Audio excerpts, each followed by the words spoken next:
Drug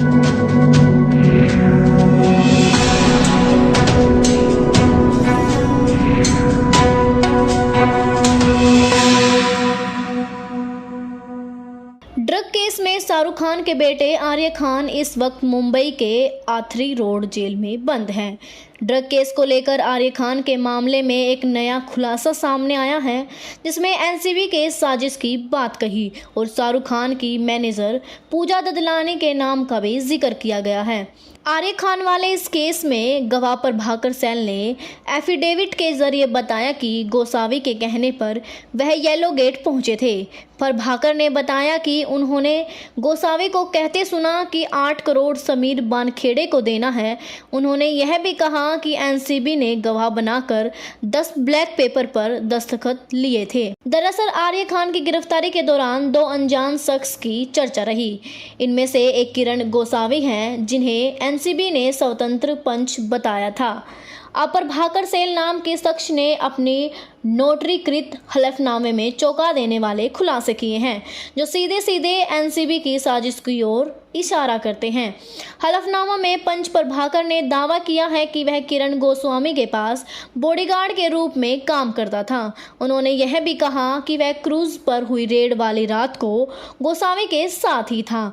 उन्होंने बताया कि उस रात गोस्वामी को सैम नाम के शख्स से एनसीबी के दफ्तर के पास मिलते देखा था, जो अब रहस्यमय तरीके से लापता है। उन्होंने इस हलफनामे में बताया कि उनका एक्सपोर्ट का बिजनेस है और उन्हें उसके पर्सनल बॉडीगार्ड के तौर पर काम करना है और मीटिंग वगैरह में उनके साथ रहना है। इस हलफनामे में प्रभाकर ने कुल 16 पॉइंट्स में अपनी सारी बातें कही हैं।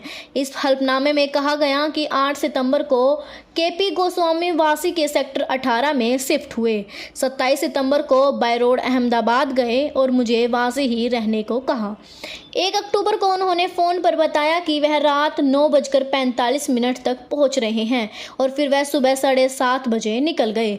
2 अक्टूबर को करीब 7:30 बजे गोस्वामी ने उन्हें कॉल करके बताया कि उन्होंने मेरे गूगल पे पर 500 रुपये भेजे हैं और मुझे व्हाट्सएप पर भेजी गई लोकेशन पर बुलाया।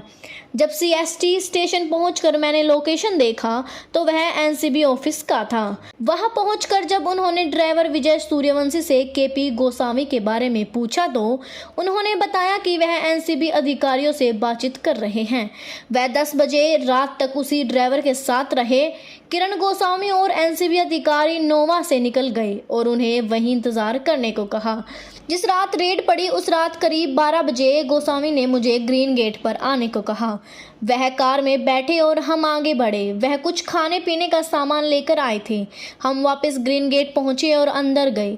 हम बोर्डिंग पैड के पास गए और मुझे फ्रैंकिंग रोल्स समीर बानखेड़ा और अन्य स्टाफ को देने को कहा। इसके बाद मुझे वहीं खड़े रहने को कहा गया और कहा गया कि मैं इधर उधर न जाऊं। रात के करीब 1:23 पर किरण गोस्वामी ने व्हाट्सएप पर कुछ फोटोग्राफ्स भेजी और तस्वीर में नजर आ रहे लोगों पर नजर रखने को कहा।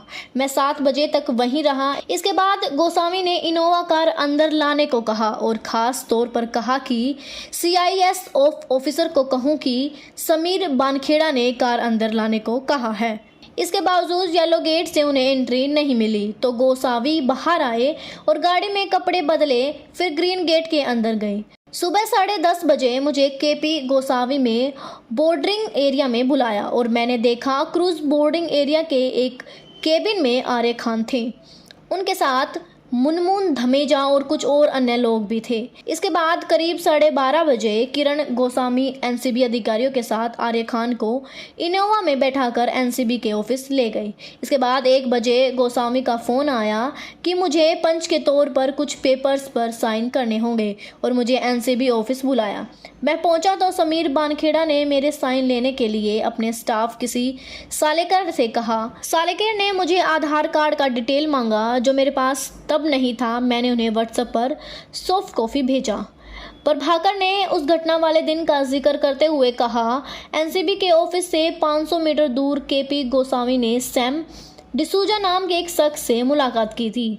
दोनों के बीच करीब 5 मिनट की बातचीत हुई थी। इसके बाद दोनों एनसीबी ऑफिस के पास फिर मिले। इसके बाद सैम डिसूजा हमारे पीछे अपनी कार से आए। इसके बाद हम लोअर परेल ब्रिज के पास बिग बाजार के करीब रुके और सैम बताई हुई जगह पर रुके।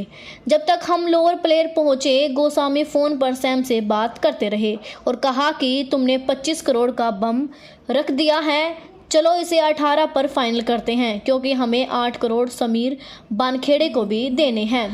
प्रभाकर ने बताया कि कुछ ही मिनट बाद वहां ब्लू कलर की मर्सिडीज आकर रुकी और मैंने देखा उस कार से पूजा ददलानी बाहर आई। सैम, गोसावी और पूजा ददलानी मर्सिडीज में बैठे और उनके बीच बातचीत शुरू हुई। फिर हम 15 मिनट बाद वहां से निकल गए।